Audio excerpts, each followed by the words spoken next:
Hello everyone, welcome back to your home channel Z academy. और आज का thumbnail देख करके आप समझ गए होंगे कि आज की जो वीडियो है वो स्पेशली है एमबीए एस्पिरेंट्स के लिए। अगर आप एएमयू एमबीए को टारगेट कर रहे हैं या फिर आप जामिया एमबीए को टारगेट कर रहे हैं तो आपको पता होना चाहिए एक सही स्ट्रेटेजी। जो आपका कम वक्त रह गया है, तकरीबन 2 महीने, उसमें क्या पढ़ना है, कैसे पढ़ना है। इसीलिए आज का टॉपिक है पढ़ना क्या है और एग्जाम में पूछेगा क्या। कॉन्स, रीजनिंग, जीएस और इंग्लिश। यहां से हम समझेंगे कि कैसे हम 100 आउट ऑफ 100 स्कोर कर पाए। ओके, या आपको कोई भी कंफ्यूजन है एमयू और जामिया को लेकर के तो वो आपकी इस वीडियो में क्लियर होने वाली है। सबसे पहले ये बहुत क्लियर बात मैं बता दूं कि ये वीडियो सिर्फ एमबीए एस्पिरेंट्स के लिए अपलोड की जा रही है। ठीक है, सबसे पहले एक बड़ा सवाल ये है कि व्हाट इज एमबीए और एमबीए के फेसेस क्या हैं। ओके, अगर मैं बात करूं एमबीए की तो एमबीए के 2 फेसेस हैं। एएमयू एमबीए की बात हम लोग यहां पर कर रहे हैं। एमबीए के 2 फेसेस हैं, ठीक है। फेस वन, फेस वन, इस फेस वन में आप लोग रिटन एग्जाम देते हो और वो रिटन एग्जाम 100 मार्क्स का आता है, ठीक है। फिर है आपके पास फेज टू। फेज टू, इस फेज टू में आप लोगों का जीडी और पीआई यानी ग्रुप डिस्कशन और पर्सनल इंटरव्यू होता है, जो आपका 25 मार्क्स का पूछा जाता है। एक बहुत बड़ा डाउट और एक बहुत बड़ी कंफ्यूजन जो बच्चों को होती है, खासकर इंटरनल कैंडिडेट को, वो ये होती है कि यार रिटन एग्जाम तो हमारा क्लियर हो ही गया, तो अब जीडीपीआई की मेहनत कर ले रहे हैं, जीडीपीआई की तैयारी कर ले रहे हैं। तो मैं आपको आज ये बहुत क्लियर बात बता दूं कि इंटरनल स्टूडेंट अगर आप हो और आपके 100 में से 32, 35, 32 से 35 के बीच में अगर मार्क्स आ रहे हैं तब भी आपको जीडीपीआई के लिए कॉल आ जाएगा, लेकिन आपका एमबीए में सिलेक्शन नहीं होगा और आपको मेन कैंपस तो बिल्कुल नहीं दिया जाएगा। तो सबसे पहले मैं ये क्लियर कर दूं, बच्चों को ऐसा लगता है, खासकर इंटरनल बच्चों को, कि अगर उनमें 100 में से 32 से 35 नंबर के बीच में उनके मार्क्स आ जाते हैं तो रिटन एग्जाम के बाद एएमयू की तरफ से उन्हें कॉल आ जाती है, call for interview. Call for interview, interview के लिए उन्हें कॉल कर दी जाती है, लिस्ट में उनका नाम आ जाता है और बच्चे बहुत खुश हो जाते हैं कि हमारा रिटन एग्जाम क्रैक हो गया। अब हम फेज टू की तरफ बढ़ने वाले हैं, लेकिन फेज टू में यानी इस जीडीपीआई में जो पैनल बैठा हुआ है टीचर्स का, जो पैनल बैठा हुआ है टीचर्स का, उन टीचर्स के पास उन टीचर्स के पास एक लिस्ट होती है। इस पैनल के पास एक लिस्ट होती है। उस लिस्ट में, इस लिस्ट में बेटा क्या होता है, इस लिस्ट में आपका नाम होगा। जैसे कोई स्टूडेंट है अमान, कोई स्टूडेंट है जेड, एक्स, वाई, बहुत सारे स्टूडेंट है, उनका नाम होगा, लिखा होगा वो कैंडिडेट इंटरनल है या एक्सटर्नल है और उसके 100 में से कितने मार्क्स हैं। तो वो आपको जो भी टॉपिक पूछ रहा है, आपसे इंटरव्यू में जो भी सवालात पूछे जा रहे हैं, ग्रुप डिस्कशन में जो भी टॉपिक आपको दिया जा रहा है, वो ऑलरेडी उसको पता है कि आपका नाम क्या है, ऑलरेडी उसको पता है कि आप इंटरनल कैंडिडेट हो या एक्सटर्नल कैंडिडेट हो, ऑलरेडी उसको पता है कि आपके 100 में से कितने मार्क्स आए रिटर्न में। तो उसी हिसाब से वो आपका जीडीपीआई प्लान करके, पूरा पैनल बैठा हुआ है टीचर्स का, उन्हें पता होता है कि इस बच्चे को मुझे इंटरनल कैंपस नहीं देना, एएमयू मेन कैंपस नहीं देना, कहीं बाहर फेंकेंगे, ठीक है, मल्लापुरम दे देंगे, है ना, कहीं वेस्ट बंगाल फेंक देंगे, ऐसा कुछ उनके दिमाग में है, या एमबीए ना देकर के एमआईआरएम दे देंगे, जो आप नहीं चाहते। इसीलिए इस बात को बिल्कुल क्रिस्टल क्लियर रखिए कि जीडीपीआई का रोल बहुत ना के बराबर बल्कि है ही नहीं। GDPI totally dependent on, totally based on, totally depends on, totally depends on face number 1। ये पूरी तरीके से फेस नंबर 1 पर डिपेंड करता है। आपका फेस 1 कैसा हुआ, आपका रिटन एग्जाम कैसा हुआ, उस पर डिपेंड करता है कि आपसे जीडीपीआई में पैनल क्या सवाल पूछने वाला है। तो 32 से 35 नंबर अगर आपके ऐसा इंटरनल स्टूडेंट हो आप और आपके 32 से 35 नंबर है, आपके पास कॉल आ जाएगा, लेकिन आपको मेन कैंपस नहीं मिलेगा। इस बात की क्लैरिटी मैंने आपको 2 महीने के पहले ही दे दी है, ठीक है। जीडीपीआई के लिए बिल्कुल कॉल आएगा, सवालात होंगे आपसे, लेकिन उन्हें पता है आपका 100 में से कितना स्कोर है, आपको मेन कैंपस तो बिल्कुल नहीं मिलने का है। सिलेक्शन भी होने में कम चांसेस है, क्योंकि 32-35 बहुत कम हो गया, ठीक है। सीटें तो हमारे पास बहुत ही कम है, और जीडीपीआई के लिए कॉल काफी स्टूडेंट्स को आता है। तो इंपॉर्टेंट है ये फेज 1। एक एग्जांपल और देता हूं ताकि आपको क्लैरिटी आ जाए। मिसाल के तौर पर 2 स्टूडेंट मैं यहां पर लेता हूं, एक स्टूडेंट का नाम है अमान, एक स्टूडेंट का नाम है जैद। दोनों एमयू एमबीए में बैठे और दोनों लोग एक्सटर्नल स्टूडेंट हैं, दोनों लोग एक्सटर्नल स्टूडेंट है, इंटरनल नहीं है, एक्सटर्नल स्टूडेंट है। अमान के मार्क्स आए 45 100 में से, और जैद के मार्क्स आए 100 में से 61 मान लेते हैं, ठीक है। इसके आए 100 में से 45, इसके आए 100 में से 61, दोनों एक्सटर्नल कैंडिडेट हैं। दोनों को ही रिटन एग्जाम के बाद कॉल आ जाएगा फॉर जीडीपीआई। जीडीपीआई के लिए कॉल दोनों को आएगा, जैद को भी आएगा और अमान को भी आएगा। नंबर में डिफरेंस देख रहे हो कितना है, अमान के नंबर 45 है और जैद के नंबर 61 है, तब भी दोनों सेलेक्ट हो गए रिटर्न में। अमान भी खुश है, जैद भी खुश है कि दोनों भाई सेलेक्ट हो गए रिटर्न में। बट जो यहां पर पैनल बैठा हुआ है उसके पास जो लिस्ट है उसमें अमान का भी नाम है, उसमें जैद का भी नाम है, दोनों के आगे एक्सटर्नल लिखा हुआ है, पैनल को पता है दोनों बच्चे एक्सटर्नल है। फिर यहां पर वो जैद के मार्क देखेंगे 61 है और अमान के मार्क देखेंगे 45 है, तो जैद को मेन कैंपस मिलेगा, अमान का सिलेक्शन होगा, बट मेन कैंपस नहीं देंगे, वो मल्लापुरम या फिर वेस्ट बंगाल कोई दूसरा कैंपस वहां पर उसके लिए अलॉट करेंगे एमबीए के लिए। तो रिटन एग्जाम इंपॉर्टेंट है, अगर आपका रिटन अच्छा हो गया तो जीडीपीआई खराब भी अगर हो जाए, आप जाकर के बैठ जाओ, तब भी आपका सिलेक्शन मेन कैंपस में होना ही है।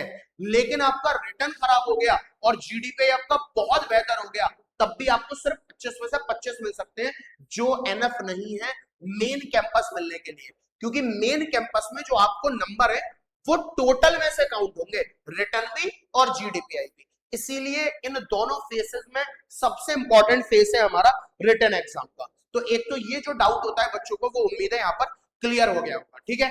अब मैं बात करता हूं आगे, इंटरनल वाले स्टूडेंट को मैं खासकर बार बार ये बात कह रहा हूं, 32 से 35 नंबर पर कॉल आ जाएगी, बट आपको एमयू मेन कैंपस नहीं मिलेगा, ओके। अब हम बात करते हैं कि इस फेज 1 में क्या है, इस फेज 1 की तैयारी कैसे करें। ये तो पता पड़ गया कि ये फेज नंबर 1 हमारा इंपॉर्टेंट है। तो अब मैं बात करता हूं फेज 1 की, जिसका नाम है रिटन एग्जाम। रिटन एग्जाम, इसमें जो आपका पेपर है वो 100 मार्क्स का है बेटा, 100 मार्क्स का आपको पेपर मिलने वाला है। ये 100 मार्क्स कैसे डिवाइडेड है वो मैं आपको बता देता हूं। ये 100 मार्क्स 4 सब्जेक्ट में डिवाइड करके रखे गए। एक है 25 मार्क्स का इंग्लिश, एक है 25 मार्क्स का इंग्लिश, ठीक है। एक है 25 मार्क्स का, 25 मार्क्स का जीएस, ठीक है, जीएस। एक है 25 मार्क्स का,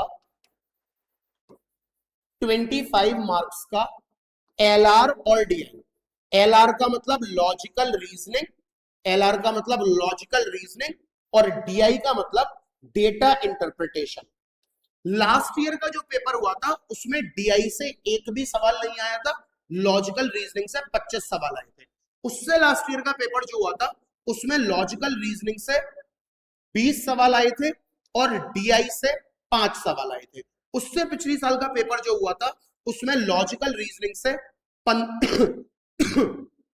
लॉजिकल रीजनिंग से 15 सवाल आए थे और डीआई से 15 सवाल आए थे। तो ये 25 नंबर का पोर्शन डिवाइडेड है। हो सकता है 25 में से 25 मार्क्स की लॉजिकल रीजनिंग आ जाए, या हो सकता है 25 में से 15 की या 20 की लॉजिकल रीजनिंग रह जाए और बचे हुए पोर्शन का डेटा इंटरप्रिटेशन से सवाल आ जाए, ठीक है। डेटा इंटरप्रिटेशन क्या होता है, जिसमें क्वेश्चन बार ग्राफ की फॉर्म में, पाई चार्ट की फॉर्म में, हिस्टोग्राम की फॉर्म में या डेटा टेबल की फॉर्म में पूछा जाए और आपको बेसिक थ्रू आउट नॉलेज होनी चाहिए, प्रॉफिट एंड लॉस की, परसेंटेज की, कंपाउंड इंटरेस्ट की, टाइम स्पीड एंड डिस्टेंस की। क्वांट्स के ये कुछ चैप्टर है जिनसे डीआई सवाल देता है, बट डाटा को प्रेजेंट करेगा ग्राफ के फॉर्म में, जैसे कि histogram, bar graph, pie chart या फिर डाटा टेबल। ठीक है, और आपका 25 मार्क्स का है, 25 मार्क्स का है यहां पर पोर्शन क्वांट्स का। ठीक है, अब as a educator of reasoning and quants मैं आपको एक बात बताता हूं, यहां पर सबसे आसान चीज क्या है, स्कोर करना। मैं यहां अब बात इसलिए नहीं कर रहा क्योंकि मैं खुद क्वांट्स का टीचर हूं या मैं खुद रीजनिंग का एजुकेटर हूं, इसलिए नहीं, बल्कि आप किसी भी सीनियर, किसी भी टॉपर, जितने स्टूडेंट्स को पहले पढ़ाए हुए हैं और आज वो अच्छी यूनिवर्सिटी में, जामिया में, एमबीए में, एमयू एमबीए में, उनसे आप जाकर के मिलिए। जो ऑलरेडी सिलेक्टेड है, जिसका सिलेक्शन नहीं हुआ उससे मत मिलिएगा, उल्टी सीधी बातें करेगा। जो सिलेक्टेड है ऑलरेडी, उससे अगर आप मिलेंगे तो वो आपको क्या बताएगा। और बहुत बेसिक सी बात है, ये जो पोर्शन है इंग्लिश, ये आपका कितना ही अच्छा क्यों ना हो जाए, लेकिन चांसेस हैं, चांसेस बहुत ज्यादा हैं, प्रोबेबिलिटी बहुत ज्यादा है कि ये आपको नेगेटिव मार्क्स की तरफ ले जाए, क्योंकि एमयू में 0.25 मार्क्स की नेगेटिव होती है ना। अब उसमें क्या होता है, जैसे अगर आपका 4 सवाल गलत हो गए तो एक सही वाला कट जाएगा, ये 25% का नेगेटिव मार्किंग यहां पर चलता है। तो इंग्लिश आपका कितना ही अच्छा क्यों ना हो, लेकिन ज्यादातर उन बच्चों से मेरी मुलाकात होती है जो, अच्छा असल में क्या होता है, एक तो वो स्टूडेंट है जिनका सिलेक्शन नहीं हुआ, कोई बात नहीं, उनको भी कम दुख होता है, टीचर को भी कम दुख होगा जिसने भी उसको पढ़ाया है कि भाई चलो कोई बात नहीं, सिलेक्शन नहीं हुआ, मार्क्स में बहुत ज्यादा फर्क था। लेकिन एक वो स्टूडेंट होते हैं, उन स्टूडेंट का पैनल होता है जिनका सिलेक्शन 0.25 मार्क्स से रुक गया, जिनका सिलेक्शन 0.5 मार्क्स से रुक गया, जिनका सिलेक्शन 0.75 मार्क्स से रुक गया, जिनका सिलेक्शन 1 नंबर से रुक गया।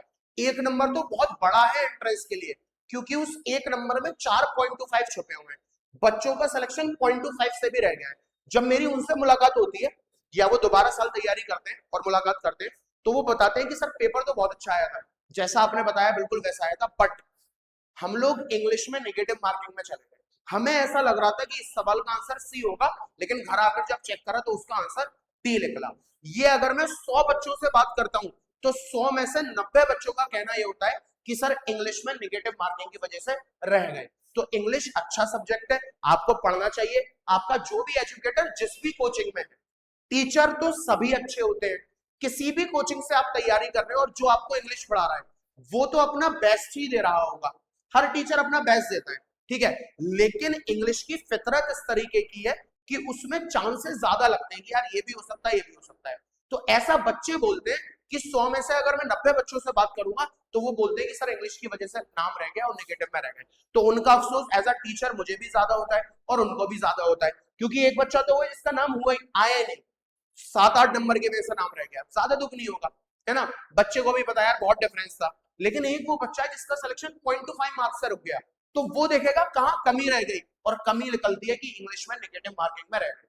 तो मेरी आपसे अपील है कि बहुत ध्यान से इंग्लिश में उन्हीं क्वेश्चंस को मार्क करना है जिनमें आपको श्योरिटी है कि इसका आंसर यही है और ये सही है, क्योंकि इंग्लिश आपके नंबर को एनहांस कर सकता है लेकिन बहुत स्कोर नहीं दिलवा सकता अच्छा, ठीक है। तो उसको एनहांसमेंट के तौर पर ही हम लोग यूज करेंगे, है ना। अगर कोई स्टूडेंट है जिसके 25 में से वो 15 ही सवाल लगा पाया बस, तो ये बहुत अच्छा स्कोर है। लेकिन कोई 5 ही सवाल लगा पाया बट उसे कॉन्फिडेंस है कि ये 5 ठीक है, तब भी ओके है, हम बिल्कुल ओके हैं इस बात से, नाम आएगा, मेन कैंपस मिलेगा, बस नेगेटिव में नहीं जाना है किसी भी सूरत में, ओके। ये इंग्लिश की बात हो गई। जीएस की बात करते हैं, तो जीएस इंग्लिश से तो बेटर सब्जेक्ट है, इंग्लिश से तो बेटर सब्जेक्ट है। क्यों बेटर है? क्योंकि यहां पर आप क्वेश्चन को गैस नहीं कर सकते, तुक्का नहीं लगा सकते। आपने जीएस का सवाल पढ़ा, आपने देखा ये तो पॉलिटी से आया है, अच्छा पॉलिटी में हमारे सर ने ये बातें पढ़ाई नहीं, ये सवाल वहां से आया, आपने उसको मार्क कर दिया। ये सवाल मेडिवल हिस्ट्री से आया, आपने मार्क कर दिया। आपको सवाल पढ़कर अंदाजा हो जाएगा कि ये तो मेरा पढ़ा हुआ है, आप उसको मार्क कर दोगे। और अगर आपका नहीं पढ़ा हुआ है तब भी आपको अंदाजा हो जाएगा, आप उसको छोड़ दोगे। इसीलिए जीएस में नेगेटिव मार्किंग में जाने के चांसेस बहुत कम हो जाते हैं, क्योंकि उसमें ऐसी सोच नहीं आती यार इसका आंसर या तो ए या तो बी, ऐसी सोच नहीं आती, बल्कि श्योरिटी है भाई या तो हमने इसको पढ़ा होगा तो आंसर बता देंगे, या हमने ये टॉपिक नहीं पढ़ा होगा। बट ड्रॉबैक क्या है इसका, ये नेगेटिव में तो नहीं ले जाता, लेकिन ड्रॉबैक है wide range of syllabus. Wide range of syllabus, बहुत ज्यादा पढ़ना पड़ता है, पॉलिटी भी पढ़नी पड़ती है, मेडिवल हिस्ट्री भी पढ़नी पड़ती है, मॉडर्न हिस्ट्री भी पढ़नी पड़ती है ना, इकोनॉमिक्स भी पढ़नी पड़ती है, करंट अफेयर्स भी पढ़ने पड़ते हैं, तब जाकर के हमें 25 नंबर का तैयारी हो पाती है, और जिसमें भी श्योरिटी नहीं है, क्या पता आपने जो टॉपिक छोड़ा है उसी से सवाल आ जाए, है ना। तो ये इन दो पोर्शन की बात है। बेस्ट पोर्शन जो मुझे लगता है वो रीजनिंग और क्वांट्स है, वो इसलिए बिल्कुल नहीं है क्योंकि मेरा सब्जेक्ट है, वो इसीलिए है क्योंकि यहां पर पेपर डिफाइंड है, पता है क्या आएगा, पता है कौन इतने चैप्टर से पूछी जाएगी, पता है रीजनिंग और डीआई इतने चैप्टर से पूछी जाएगी, सब कुछ देखा हुआ आएगा। तो एक सवाल ये है कि सर क्या यहां पर हम 50 आउट ऑफ 50 स्कोर कर सकते हैं? द आंसर इज यस, बिल्कुल कर सकते हैं, बिल्कुल पॉसिबिलिटी है, हाई चांस है, बहुत ज्यादा चांस है। अगर आपको बातें समझ में आती हैं अपने टीचर्स के, तो सिलेबस कन्फाइंड है, कम सिलेबस है, कम सिलेबस में ज्यादा एडवांटेज है। तो ये दोनों आपके स्कोरिंग सब्जेक्ट हैं, जहां आप स्कोर कर पा रहे हो बहुत ज्यादा, है ना। क्या हम 50 आउट ऑफ 50 भी ला पा रहे हैं? हाँ, इसमें तो हम 50 आउट ऑफ 50 भी ला सकते हैं, क्योंकि पता है पेपर कहां से आएगा। अब क्या क्या सिलेबस है उसके बारे में मैं आपको बताता हूं। ये मैंने एक रिटन एग्जाम 100 नंबर का ओवरव्यू दिया है, ठीक है। अब मैं बात करता हूं क्वांट्स। क्वांट्स ये जो सब्जेक्ट है आपका, जो 25 नंबर का वेटेज निकल के बैठा हुआ है, 25 मार्क्स, और अगर आप इसको ढंग से पढ़ लें तो 25 आउट ऑफ 25 मार्क्स भी आने की पॉसिबिलिटी यहां पर ज्यादा है, यानी प्रोबेबिलिटी बहुत ज्यादा है कि आपके 25 में से 25 नंबर आ जाएंगे। अब इन 25 मार्क्स को पढ़ने के लिए चैप्टर कितने हैं, तो हमने यूनिट वाइज रिवीजन करा है। यूनिट नंबर 1, एक चैप्टर आपको इसमें पढ़ना है time and work, time and work. एक चैप्टर आपको इसमें पढ़ना है pipes and system, pipes and system. एक है आपका यूनिट नंबर 2, इसमें आपको पढ़ना है रेशियो एंड प्रोपोर्शन। एक चैप्टर इसमें आपको पढ़ना है परसेंटेज। एक चैप्टर आपको इसमें पढ़ना है simple interest and compound interest. एक चैप्टर आपको इसमें पढ़ना है प्रॉफिट लॉस एंड डिस्काउंट, ठीक है। ये हो गई हमारी यूनिट नंबर 2 कंप्लीट। फिर है आपकी यूनिट नंबर 3। यूनिट नंबर 3, इसमें एक चैप्टर आपको पढ़ना है प्रॉब्लम, प्रॉब्लम ऑन ट्रेन। एक चैप्टर आपको पढ़ना है बोट एंड स्ट्रीम। एक चैप्टर आपको पढ़ना है टाइम, स्पीड एंड डिस्टेंस। ये हो गई आपकी यूनिट नंबर 3। फिर आते हैं हम यूनिट नंबर 4 पर। यूनिट नंबर 4 पर इसमें आपको पढ़ना है सेट थ्योरी। सेकंड चैप्टर इसमें पढ़ना है P and C, permutation and combination. तीसरा चैप्टर आपको इसमें पढ़ना है प्रोबेबिलिटी, प्रोबेबिलिटी। ये है आपकी यूनिट नंबर 4। फिर आपके पास आती है यूनिट नंबर 5, जिसमें आपको पढ़नी है जियोमेट्री, जियोमेट्री, जिसको आपको 2 पार्ट में पढ़ना है, एक 2D फिगर्स, एक 3D फिगर्स। 2D फिगर्स बोले तो triangle, circle, square, rectangle. 3D figures बोले तो क्यूब, क्यूबॉइड, सिलेंडर, कोन, ठीक है। फिर आती है आपकी आखिरी यूनिट, यूनिट नंबर 6, जिसमें आपको पढ़ना है the number system. Number system में क्या क्या आ जाता है, इसमें आ गया मिसाल के तौर पर एलसीएम, एचसीएफ, इसमें आ गया आपका एवरेज, इसमें आ गया आपका सिंप्लीफिकेशन एसेट्रा। ये टोटल सिलेबस है 25 आउट ऑफ 25 मार्क्स का। जब भी आप किसी और टीचर से पढ़ते हो क्वांट्स के, तो खैर हर टीचर अपना बेस्ट ही देता है, हर टीचर अच्छा होता है, क्योंकि वो उसके मन में है कि वो इतना अच्छा पढ़ा दे, इतना अच्छा पढ़ा दे कि जो भी बच्चे ऑनलाइन उसे देख रहे हैं या जो भी बच्चे उसकी ऑफलाइन क्लास में बैठे हुए हैं, उनका नाम आ जाए, उनका सिलेक्शन हो जाए, वो एंट्रेंस क्रैक करते हैं। कोई भी दुनिया का टीचर, मुझे ऐसा नहीं लगता कि ऐसा होगा जो ये जिसके दिल में ये ख्याल हो कि ये बच्चा मुझसे पढ़ रहा है, इसका सिलेक्शन हो जाए, ये कहीं और पढ़ रहा है, इसका सिलेक्शन ना हो। एज अ टीचर वो ये बात नहीं सोच सकता। अगर बात बच्चों की है, वो यही सोचेगा कि कहीं पर भी पढ़ रहा है, अगर इसने तैयारी की है, अगर ये पढ़ा है, इसने मेहनत करी है, तो इसकी मेहनत सफल हो जाए, ये पढ़ ले, मतलब इसका सिलेक्शन हो जाए। तो अल्टीमेटली हर टीचर अपना बेस्ट देता है। लेकिन ज्यादातर ये देखा गया है लेकिन ज्यादातर ये देखा गया है कि यहाँ पर एक्चुअल में क्या होता है कि हमारे पास नंबर सिस्टम को जो स्टार्ट कराते हैं टीचर ना, वो नंबर सिस्टम से स्टार्ट कराते हैं, बट दिस इज नॉट, मतलब ये ठीक नहीं है। नंबर सिस्टम को पढ़ना पहली क्लास में ठीक नहीं है। वजह क्या है? ये जो है ना नंबर सिस्टम, यहां पर जो सवाल है वो फिक्स नहीं है, नॉट फिक्स। वजह क्या है? आप पेपर्स उठा के देखो एमबी के पिछले 5 साल के, कभी कभी आपको एलसीएम एचसीएफ से सवाल मिलेगा, कभी कभी नहीं मिलेगा। कभी कभी आपको एवरेज से सवाल पूछा गया है, कभी कभी नहीं पूछा गया है। कभी कभी सिंप्लीफिकेशन से सवाल पूछा गया है, कभी कभी नहीं पूछा गया है। कभी कभी फ्रैक्शन से सवाल आ जाता है, कभी कभी नहीं आता। कभी कभी एलिगेशन से सवाल आ जाता है, कभी कभी नहीं आता। तो यहाँ पर फिक्स नहीं है। अब जो चीज फिक्स नहीं है उसको बाद में पढ़ा जाए तो बेटर है, क्योंकि हमारे पास टाइम सिर्फ कितना है, 2 महीने। तो इस नंबर सिस्टम को छोड़ के जो बचा, जो बोर्ड पे दिख रहा है, उनसे सवाल आना तय है। हर साल के पेपर में आपको सवाल दिखेगा। टोटल चैप्टर कितने हो गए? 1 2 3 4 5 6 7 8 9 10 11 12 13 14 15 16 17 18 19, लगभग 5 यूनिट में 20 चैप्टर में मान लेता हूं। 20 चैप्टर जिनसे सवाल आना तय है, फिक्स है। हर चैप्टर से आपको सवाल मिलेगा, किसी से 1, किसी से 2, हो सकता है किसी से 3 मिल जाए। तो बेहतर है कि पहले यूनिट 1 से यूनिट 5 तक कवर करा जाए। भाई यहां से सवाल तो तय है आना, फिर यूनिट नंबर 6 पे आया जाए टाइम के हिसाब से। अगर आपके पास टाइम बच रहा है 2 महीने, तो फिर आप इस पर आओ, देखो, और आपका लक है जो आपने पढ़ा सवाल मिल जाए। लेकिन जो श्योरिटी है कि यूनिट 1 से यूनिट 5 तक सवाल आएगा, कम से कम 25 में से 22 नंबर का पेपर यूनिट 5 तक से आएगा। हर साल के पेपर में 3 सवाल नंबर सिस्टम से होते हैं, हर साल के पेपर में। लेकिन किस चैप्टर से होते हैं कोई नहीं बता सकता। कभी एचसीएफ एलसीएम, कभी एवरेज, कभी तीनों सवाल एवरेज के दे दिए। तो पहले जो 23-22 नंबर का पोर्शन फिक्स है, 5 यूनिट से जो आना ही आना है, पहले उसको स्कोर करिए। ठीक है, ओके। अब मैं बात करता हूं, ये आपका क्वांट्स का सिलेबस था, ठीक है। अब मैं बात करता हूं रीजनिंग की। अब मैं बात करता हूं रीजनिंग की, ओके। अब मैं बात करता हूं यहां पर रीजनिंग की।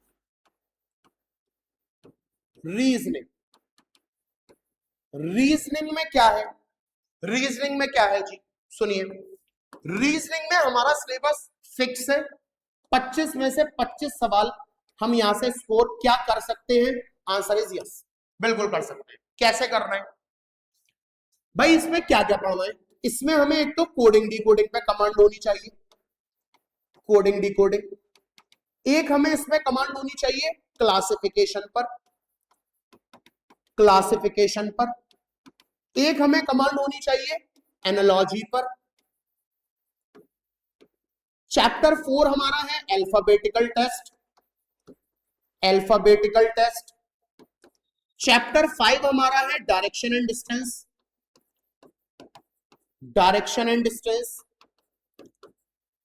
चैप्टर 6 हमारा है sitting arrangement, sitting arrangement.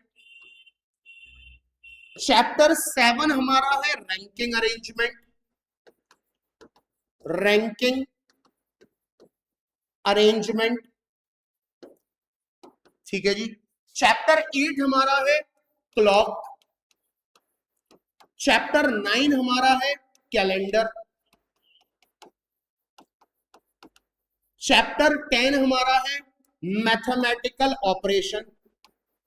Mathematical operation. Chapter 11 हमारा है Venn diagram, Venn diagram. Chapter 12 हमारा है सिलोजिज्म, सिलोजिज्म। चैप्टर 13 हमारा है क्यूब एंड डाइस, और चैप्टर 14 जो हमारे अदर मिसलिनियस चैप्टर्स बचे। ठीक है, तो लगभग ब्लड रिलेशन भी है यहां पर, लगभग यहां पर 15 चैप्टर्स हैं। 15 चैप्टर्स को आप पढ़िए और 25 में से 25 मार्क्स स्कोर कीजिए। मेरा पढ़ाने का तरीका और मेरी आपसे राय वो ये है कि इन चारों को एक साथ करना, लगभग बेस एक सा है। इन तीनों को एक साथ करना, बेस एक सा है। इन दोनों को एक साथ करना, बेस एक सा है। इन दोनों को एक साथ करना, बेस एक सा है। और बाकी चैप्टर्स आपके अलग रहे। ठीक है, ये आप अगर 15 चैप्टर्स पढ़ते हो तो इनसे हर साल के पेपर में सवाल आने ही है, 25 आने हैं। अब आने 15 चैप्टर नहीं है तो ये सिलेबस फिक्स है, तो रीजनिंग भी हमें 25 में से 25 स्कोर यहां पर करा सकती है। ठीक है, अब बात करते हैं पढ़ना कैसे। ठीक है, तो मैं आपको बहुत ऑनेस्टली आपसे बात करूंगा कि आपके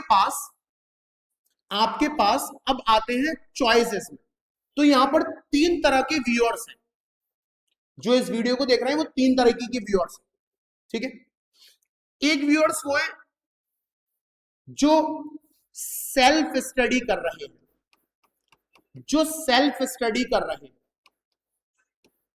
ठीक है, एक ऑडियंस वो होगी जो किसी दूसरी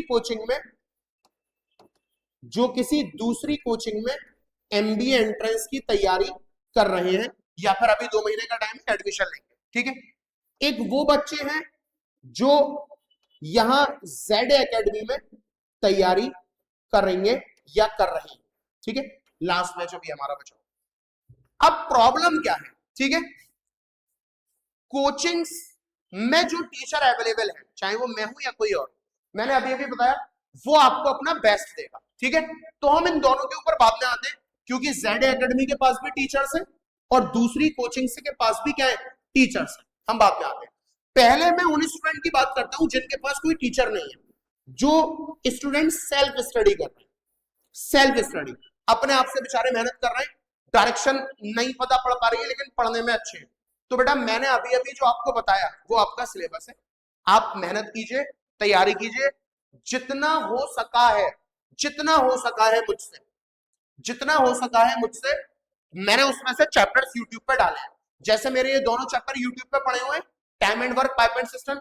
अब जाहिर सी बात है क्वेश्चंस नहीं पढ़े हुए हैं, लेकिन हाँ इतना पढ़ा है कि आप उसे समझ करके क्वेश्चन जब लगाओगे तो लगेंगे। ठीक है, रेशियो पढ़ा हुआ है मेरा, सीआई पढ़ा हुआ है मेरा, प्रॉफिट लॉस स्टार्ट करा था लेकिन खत्म नहीं करा पाया हूं अभी, है ना। और इनमें से भी प्रॉब्लम ऑन ट्रेन पढ़ा है मेरा। ठीक है, नंबर सिस्टम में एवरेज पढ़ा हुआ है मेरा। ठीक है, और ज्योमेट्री में चारों शेप पढ़े हुए हैं, ट्राइंगल, सर्किल, स्क्वायर, रेक्टेंगल। ये 1 2 3 4 5 6 7 8 9 लगभग और 10 चैप्टर्स आपके डिटेल में मैंने यूट्यूब पर डाले हुए हैं जेड एकेडमी के प्लेटफॉर्म पर। वैसे अगर आप मेरा नाम जैद अनवर सर्च यूट्यूब पर सर्च करोगे तो मेरा मटेरियल आपको अदर कोचिंग्स पर भी मिल जाएगा, कहीं पर भी, तो आप वहां से भी पढ़ सकते हो। क्या प्रॉब्लम है, आपको तो पढ़ना है, आपको क्या मतलब। ठीक है, या फिर मेरे खुद के चैनल पर मेरा मटेरियल है, तो आप जेड एकेडमी सर्च करोगे, वहां प्लेलिस्ट में एमबीए वाली प्लेलिस्ट में जाइए और एमबीए का ढेरों मटेरियल पड़ा हुआ है बिल्कुल फ्री ऑफ कॉस्ट। ठीक है, रीजनिंग में भी मैंने बहुत सारे चैप्टर पढ़े हैं, मैंने क्लॉक पढ़ाया है यूट्यूब के ऊपर, मैंने सिलोजिज्म पढ़ाया है यूट्यूब के ऊपर, क्यूब एंड डैश पढ़ाया है यूट्यूब के ऊपर, ब्लड रिलेशन पढ़ाया है यूट्यूब के ऊपर, कोडिंग डिकोडिंग पढ़ाया है, एनालॉजी पढ़ाया है, क्लासिफिकेशन पढ़ाया है, अल्फाबेटिकल टेस्ट पढ़ाया है, यूट्यूब के ऊपर ये मेरे चैप्टर्स पढ़े हुए हैं।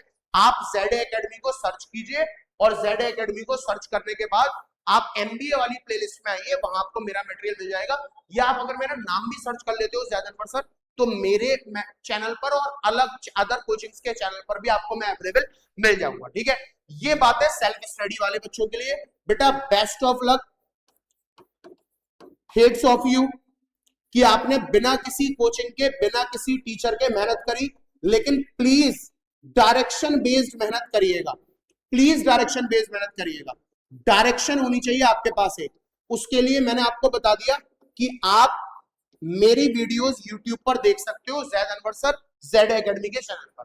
और सेल्फ स्टडी वाले बच्चे जो हैं वो एवरी संडे, हर संडे हमारे यहां पर टेस्ट होता है, full test series, full test series हमारे यहां कराई जाती है। आप उसको ज्वाइन कर सकते हो एमबीए के लिए। इसका कोई भी चार्ज नहीं, इसका कोई भी चार्ज नहीं। इससे फायदा ये होगा कि आपको पता पड़ जाएगा कि आपकी जो तैयारी है, क्योंकि टीचर कोई है नहीं, कोचिंग कोई है नहीं, तो आपकी जो तैयारी है उसकी डायरेक्शन क्या है, पेपर किस तरीके का सेट होता है, आपको पता पड़ जाएगा। ठीक है, तो आप हर संडे पे, ये टेस्ट ऑनलाइन भी होता है हमारे एप्लीकेशन पर, ऑनलाइन भी होता है हमारे जेडे एकेडमी के ऐप पर, जेडे एकेडमी के ऐप पर ये टेस्ट आपका ऑनलाइन भी होता है। ठीक है, या आप ऑफलाइन आकर के दे सकते हो। तो बेटा बेस्ट ऑफ लक आपके लिए, बट तैयारी डायरेक्शन बेस्ड करिए। अब आते हैं जो स्टूडेंट्स दूसरी कोचिंग्स में है और एमबीए की तैयारी करेंगे, एडमिशन लेंगे या फिर ऑलरेडी कर रहे हैं, तो बेटा आप सबको भी बेस्ट ऑफ लक। आप अपने टीचर पर, जो आपका टीचर है क्वांट्स का, जो आपका टीचर है रीजनिंग के, जो आपके टीचर्स हैं इंग्लिश के, जो आपके टीचर हैं जीएस के, उन पर भरोसा रखिए। हर टीचर अपना बेस्ट देता है, उन्होंने अपना बेस्ट दिया होगा। अगर आप तैयारी कर रहे हो ऑलरेडी, या अगर आप बैच लोगे किसी दूसरी कोचिंग में लो, क्या ही फर्क पड़ता है, लेकिन टाइम लिमिट 2 महीने की है।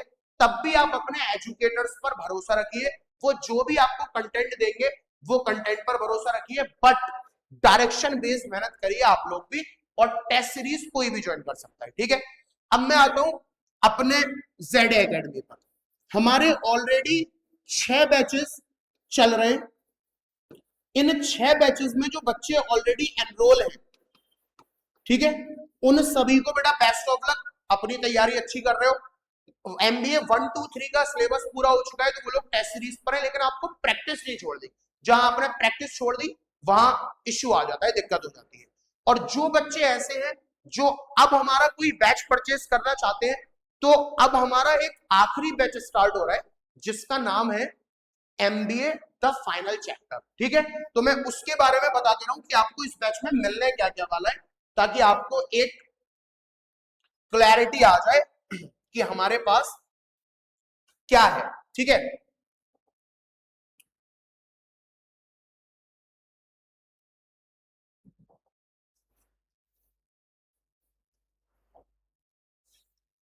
ये है बैच। ठीक है,